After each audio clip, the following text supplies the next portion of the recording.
الجواز. طبعا كلنا بنقعد نسال نفسنا قبل ما ننام، يا ترى هتجوز مين؟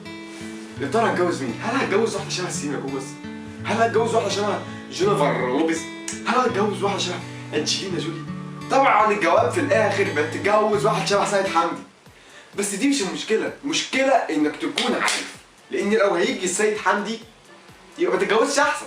فاحنا جه لينا الحل يا جدعان اخيرا.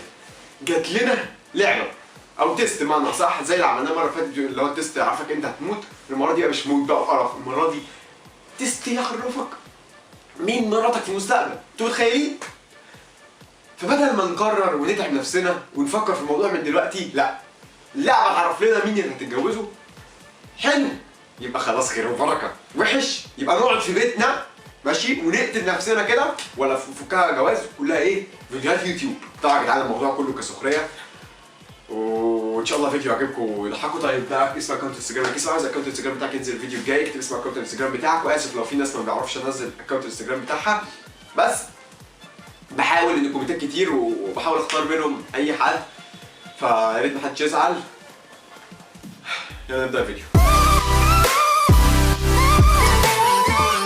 يلا نبدا يا جدعان. طبعا يا جدعان قبل ما ابدا الفيديو، نقدر هل نستطيع نقدر نوصل الفيديو ده ل 6000 لايك؟ هل نستطيع؟ يعني هنشوف. تقدروا عادي، ما تقدروش خير وبركه برضه، تفضلوا احبابي يعني، ما اقدرش اتكلم انتوا فوق راسي يعني. اول سؤال بيقول لي ايه؟ Where would you like to get married؟ فين من الاماكن دي عايز مكان الفرح بتاعك؟ ايه ده ايه ده ايه ده ايه ده ايه ده ايه ده ايه ده ايه ده؟ لا دي فيها تطهير رقاب بقى. دي فيها تطهير رقاب. انا مصري. انا مش كل ما العب لعبه اقول لهم انا مصري. مش كل ما العب لعبه انا مؤاخذه، انا عايز فرح في الشارع وغلو بيم بيم وحاجات كده. يا عم استنى، المحظوظ يطلع على المسرح يا جدعان، المحظوظ يطلع على المسرح يا جدعان، اسمه في السما ده على المريخ. ايه يا عم ابصر؟ انتوا رب، انتوا رب. لا ما ينفعنيش انا الكلام ده، ما ينفعنيش. لا طبعا انا اتهيألي مش عارف اختار انهي. دي اتهيألي كنيسه، طبعا انا مسلم. مش عارف، حلوه دي اللي هي على البحر، وحلو ده. بس انا اصلا مش عايز اعمل فرح يعني، بتخيل انا من الافراح، فانا بقرر ان هي شكلها دي قعده عائليه وكده، فانا هختار دي. From the following, what is the most important part about the marriage ceremony؟ طبعا يا جدعان ما فكركمش بالترجمه الفوريه الخاصه بيه الفيلسوف محمد خالد. طبعا انتوا عارفين ان انا واخد كورسات في الترجمه الفوريه.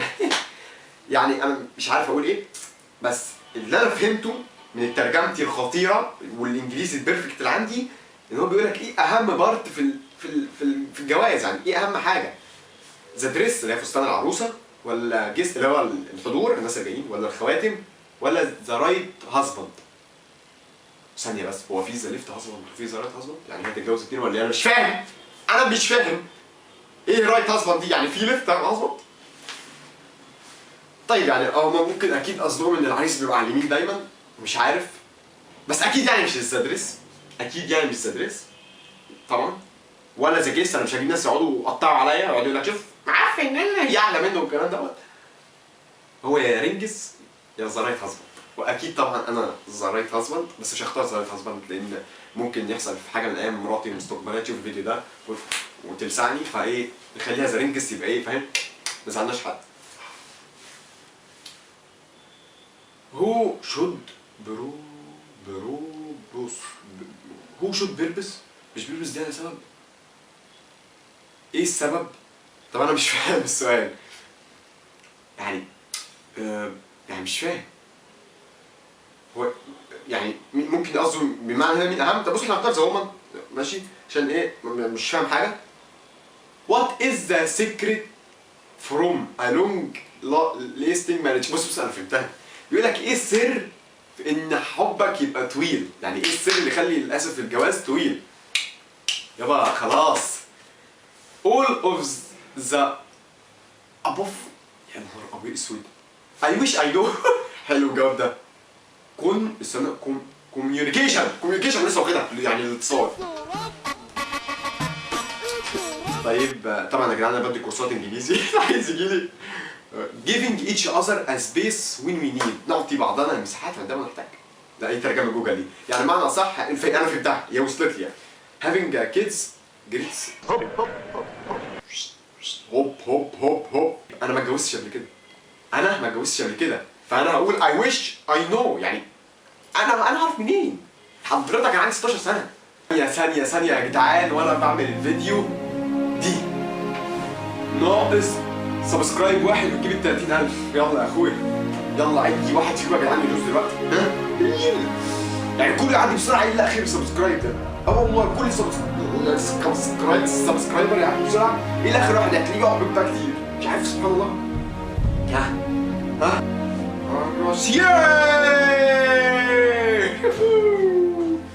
What is the right age to get married؟ من 25 28 من 33 36 ايه من 33 36 ده هعمل ماتش اعتزال. من 44 زائد، لا ده الراجل اللي هو بيقول لك في الكومنتات، عارفين الناس اللي بيعملوا في الكومنتات ده انا جد جدا ابحث عن مطلقه، ده هو ده الراجل اللي بيقعد يقول لك كده. من 18 ل 24 من 37 ل 43 من 29 ل 32 whatever you find love في الوقت الذي تجد فيه الحب. انت ممكن تتجوز واحده ومثلا تموت ولا تتطلق ولا تطلق منها وتلاقي حب بتاعتك 44 سنه اللي هو تبحث عن مطلقه. فانا اقول whatever you find love. وشكرا.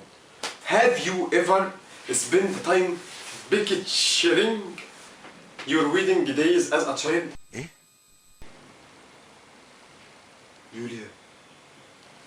انا مش فاهم حاجه. هو كورس باظ. بصوا انا وانا صغير ما كانش ليا علاقه باي فرح، ف I haven't على طول I haven't. Let's have some fun. bake a cake. هو قصده ممكن كيك في الفرح؟ ماشي، بس دي حاجه ستات انا مالي. طيب والله كلهم حلوين بس انا هختار دي. I'm sorry. Now bake a flower. ايه يا جدعان؟ ايه عسل؟ انا اللي اختار الورد؟ ممكن فعلا العريس اللي بيختار ورد والعروسه اللي بترميه، الله اعلم. بيك ا فلاور. انا بقول الابيضاني ده حلو، احلى شكل، مع اني ما بفهمش، ممكن تلاقيه نوع معفن. let's go to the main question. السؤال الرئيسي. يا سلام. would you ever marry for other reasons than love؟ هل ممكن تتجوز في سبب تاني غير الحب؟ او ممكن مثلا قصده يعني ابوك يدبسك في واحده، امك عليها كمبليات فيضطروا يجوزوك لواحده معفنه. الاسباب دي، فاهمين؟ انت ابوك دكتاتور يجوزك لبنت خاله، الشغل ده. ف نو واي عليا النعمه امشي اسيب لهم البيت. نو واي. يا رب جنة فرومي زقوا.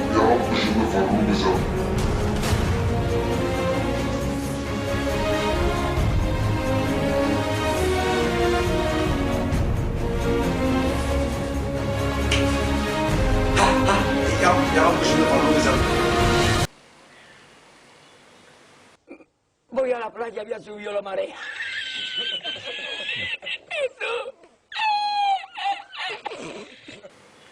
هانسم دكتور اطفال وسيم. يابا انا ولد يا حبيبي، انا ولد. You have always been dreamed. انا but you have never thought that your dreams will come true. يعني انت بيقولك انت على طول كنت بتحلم بس عمرك ما حلمت ان احلامك هتيجي حقيقه. انا كنت بحلم ان انا اتجوز دكتور اطفال يا راجل. when life is good اقول lot better for you. يا حبيبي better for you يلا اخرب بيتك هتفضحونا. because you have found that we all look for a cute doctor. cute doctor. انت كمان بتبحث عن دكتور cute doctor؟ نهار ابيض اسود. and he is not just doctor. يا راجل يعني مش كمان ايه، مش just doctor. he is a دكتور اطفال. بقى انا في الاخر بعد ما عملت الفيديو كله يطلع الاختبار للبنات. طبعا يا جدعان نكون خلصنا الفيديو. يا ريت يا جدعان ما تنسوش تعملوا لايك تعملوا سبسكرايب. اكيد الفيديو عجبكم يا جدعان.